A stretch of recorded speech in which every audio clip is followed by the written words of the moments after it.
इब्ने आदम की हिदायत के लिए अल्लाह रब्बुल इज़्ज़त ने अंबिया और रसूल को माबूस फरमाया। जो ताल्लुक बंदा और खुदा का मुनक़ते हो चुका था उसको बहाल करने के लिए ये सिलसिला चलता रहा। आदम अलैहिस्सलाम से लेकर हज़रत ईसा अलैहिस्सलाम तक और हज़रत ईसा अलैहिस्सलाम से लेकर हादी आलम नूर मुजस्सम शफ़ी मुअज़्ज़म सल्लल्लाहु अलैहि वसल्लम पर इख्तिताम पजीर हुआ और नबूवत का दरवाज़ा हमेशा के लिए बंद हो गया। तो अब नबूवत का दरवाज़ा तो बंद हो गया, फिर ये ड्यूटी किसके सुपुर्द हुई जो इस टूटे हुए ताल्लुक को उस्तवार करे।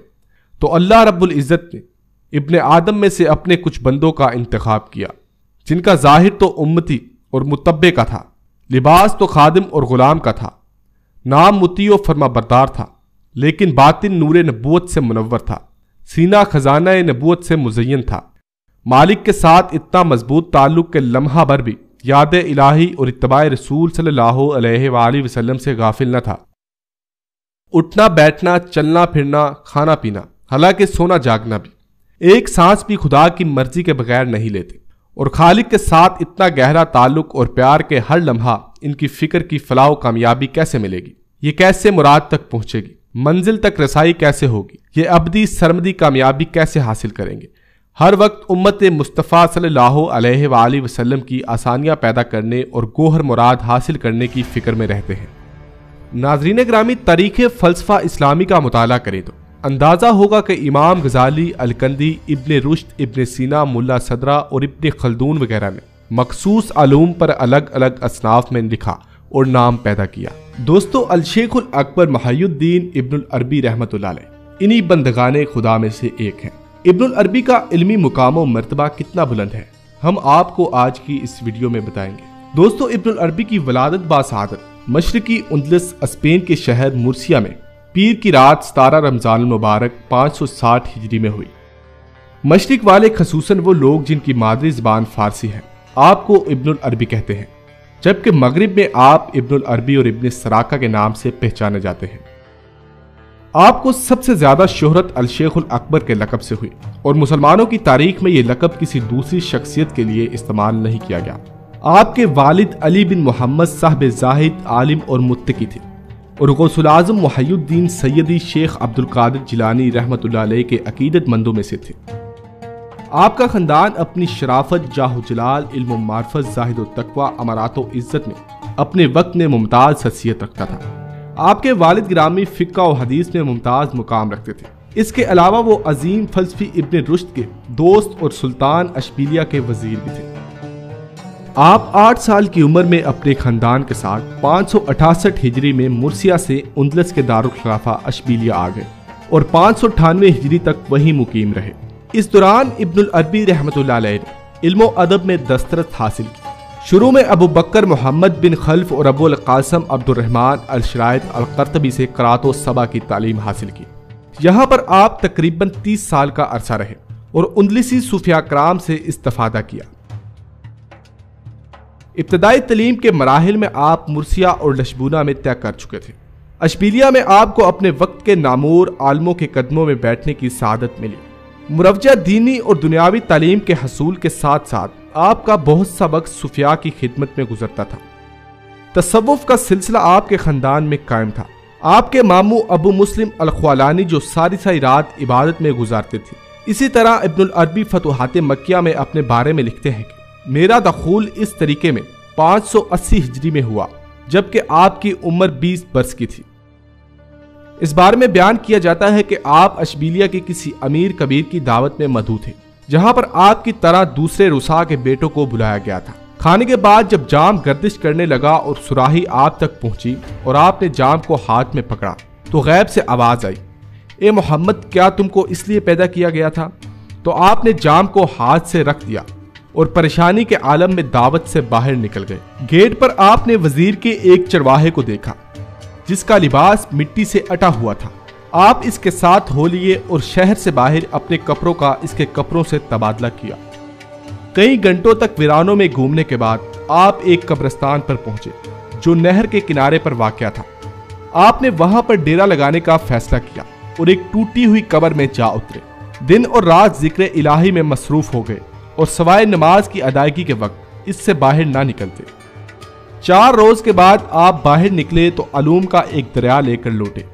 आपने इसके बाद अपने शेख की जेर निगरानी एक 9 माह का चिला काटा। आपने 1.5-2 साल का अरसा सरकारी मुलाजमत की, जिसमें आप बतौर फौजी फौज में भर्ती हुए। लेकिन फिर आपके साथ एक ऐसा वाकया पेश आया कि आपने मुलाजमत से हाथ उठा लिया और तरीकत के दूसरे लोगों की तरह फक्र को अपना शिआर बनाया। इब्नुल अरबी ने पहली बार 590 हिजरी में उंदलस की सरजमीन से बाहर का सफर किया। आपने त्यूनस में अबुल कासिम बिन कसी जो अल मगरिब में अल मराफदून के खिलाफ उठने वाले सूफियों के बानी करार दिए जाते हैं की किताब खुला उल नालैन का दर्स लिया। बाद में आपने इस किताब की शरह पर एक मुस्तकिल रसाला तसनीफ किया। नाज़रीन ग्रामी, इसी सफर के दौरान आपकी मुलाकात अबू मोहम्मद अब्दुल अजीज बिन अबकर अल कुरैशी अल मेहदी के साथ हुई, जिनकी फरमाइश पर आपने उंदलस के सूफिया के तज़किरों पर मुश्तमिल एक किताब रूह अल कुद्स लिखी। इस किताब में 55 सूफिया का तारुफ कराया गया, जिनके साथ आपका राब्ता रहा या जिनके साथ आपका शागिर्दी का रिश्ता था। 593 हिजरी में इब्नुल अरबी फिर एक बार फास में थे, जहां पर एक कशफ में आपका रूहानी दर्जा दिखाया गया। आप बयान करते हैं कि मस्जिद उल ज़हरा में, जो ऐन अल जबल के पहलू में वाक़या है, आपने असर की नमाज के दौरान एक नूर को देखा जो हर चीज को मुनव्वर कर रहा था, जो आपके सामने थी, जबकि आप ये तमीज बिल्कुल खो बैठे थे कि आगे क्या है और पीछे क्या है। 597 हिजरी के माह रमजान में इब्नुल अरबी अपने साथी मोहम्मद अल हस्सार की मैयत में बजाया में दाखिल हुए।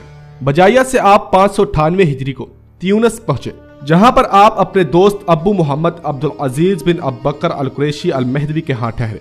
वहां पर आपने 8 साल पहले अपने क़याम के दौरान दोस्तों की फरमाइश पर एक किताब रूह अल कुद्स रकम की थी। त्यूनस से आप अपने साथी मोहम्मद अल हस्सार समेत मिस्र पहुंचे, जो वहां पर वफात पा गए। आपकी मंजिल मक्का थी, जहां पर आप बैतुल मुक़द्दस से होते हुए दाखिल हुए और फिर मक्का में आपने अपनी किताब फतुहात मक्किया की तसनीफ की बुनियाद 599 हिजरी में रखी, जिसकी तकमील 627 हिजरी में हुई। मक्का में इब्नुल अरबी का पहला क़याम 2 बरस का था, जिसके दौरान वहां के इल्मी और मजहबी हलकों में आपकी वजह से एक गैर मामूली हलचल पैदा हुई।